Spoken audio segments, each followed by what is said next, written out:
Hey new preschool teacher, I am going to make things so much easier for you. By the end of this video, you're going to look at your classroom management in a whole different way that will open up a door of solutions for you. I heard somewhere that it's not about your resources, but about your resourcefulness. And that will be our beacon in this video.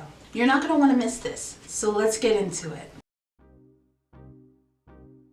The quote that I mentioned in the intro, basically saying that it's not about your resources, it's about your resourcefulness, is basically, for me, just saying that it's not about what you have or what you don't have, it's about what you can do with what you already have. What can you do with wherever you are and whatever you have at the moment that you can use to change whatever situation it is. You can activate your resourcefulness by starting with the things that you can control. So what do I mean by starting with things that you can control? So I'm talking about the things that are the easiest to change, like those things that are like the lowest hanging fruit. And in this way, I had illustrated in a couple previous videos of things that you can do to work on your classroom management from the perspective of the things that you can control.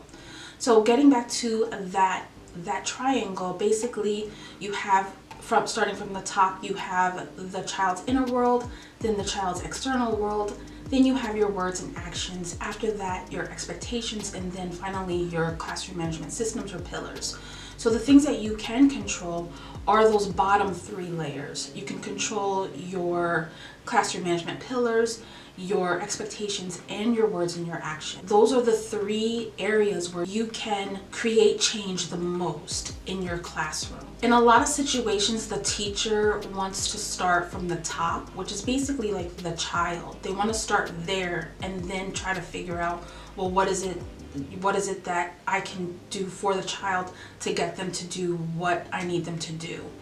When in actuality, if you start with the things that are at the bottom of the triangle, those are the things that you have control over. Let's take a look at it from a different perspective. Have you ever tried to change someone? Your significant other, your friend? How did that go? Although your intentions were probably in a good place where you wanted to help them to become their best self, but it most likely didn't work out because it was out of your control. So other things that you cannot control are preschoolers' home life, their environment, etc., and any other conditions that may contribute to how they are behaving in the classroom. That's why focusing on things that you can control is the easiest way to go about it, and it's also the way that has the least amount of resistance. So the focus should definitely be on things that you can control, because when you think about it, and we've all done it, we've all tried to change other people's behaviors or the way they navigate different things. We all have done that before in some form or fashion, and it never really works out. And part of it is because they control themselves and you control yourself. So when you think of it that way, and then think about what it is you're trying to do in the classroom, there's a similarity there. So that's why it's kind of a mistake to start with the child and see if you can change them. So to put it in perspective of an actual example, think about when children are running in your classroom. What I have learned to do is to actually first take a look at the space and try to figure out, well, why are they running? Is it a particular area of the classroom? Is it a particular time of the day? So for me, what I have learned is to do that first. And a lot of times I have noticed that there were large open spaces where it's kind of like inviting them to run, so that, I could move furniture in a different kind of way that can eliminate or deter that kind of behavior. Another example would be one year when I was teaching. At the end of the day, I had children, sit around, and we had our last circle time. And then while we were having our last circle time, then parents would come and start picking them up. So every time this one child would get picked up, I noticed that he would make a beeline to the dramatic play area and just start taking everything out. He was just all over the place, he kind of left. It was like a little tiny tornado everywhere he went. He would just take everything out. And then what I noticed is that his parents never really said anything when either one of them picked up. They never really said anything. But what started to happen is that the children that were still sitting down, they were like, well, it's playtime for him, so one by one they would start to wander off and go over there, and then I would have to spend some time trying to get them back. Because there was an and, some of them, when they got picked up, then they would make themselves over to that area and start playing with him. So that's what was happening.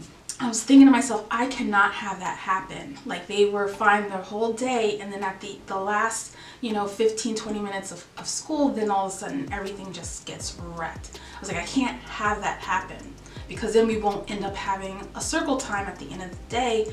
It'll just be like bananas. So basically what I did, I knew that I could not control him and his behavior. No matter how many times I mentioned to them, when your parents come to pick you up, make sure you gather your things and you go over to your parents and you leave to go home, and I'll see you tomorrow. No matter how many times I said that, they would end up in that area. So what I started doing after center time, when they cleaned up the areas and stuff like that, what I would do is I would take those items out of the kitchen area, the things that he would go for. So it was like I had a container of the dishware, and I had a container of all the foods.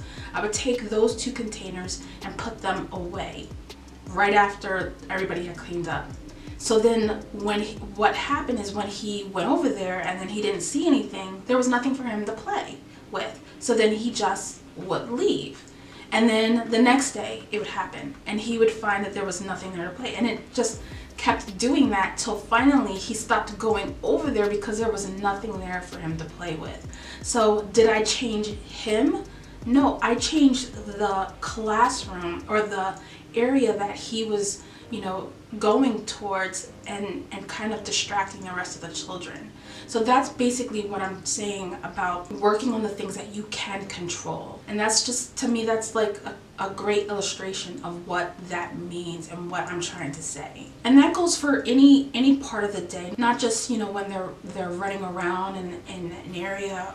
Like, look at it in terms of like during your lessons as well. Like, what other ways that you could change it so that they can be more engaged, things like that. Check out your practices, your methods, as well as the surroundings and all those other different factors that could be affecting their behavior, or could be contributing to the behavior that you are seeing. The whole idea of classroom management for me is kind of like just trying to make three pieces work, and that's really like the safety, the community, and also the learning that's going on. Make them work together so that all children are benefiting from it. And when you work on those things, when you work on those bottom three layers of the triangle, or those three components of a classroom that you want, that safety, community, and the learning that's actually going on, you are building long-lasting change. That's what you want. You want it to be long-lasting. You don't want it to be temporary, which is sometimes comes when you start adding these extrinsic rewards and things like that into your classroom management, or making that your classroom management. So that won't create lasting change. You have to start from the bottom and work your way up. So as far as points or anything, or tips that need to be written down, there aren't any like step 1, step 2, step 3 kind of tip, or any kind of tips that you could possibly use, but it's just an overall tip that, in order to get long-lasting change, you want to start from the things that you can control. And remember, our beacon for this video was to rely on not so much resources, but to rely on our resourcefulness. So that is it for this video. I will see you in the next one. Bye.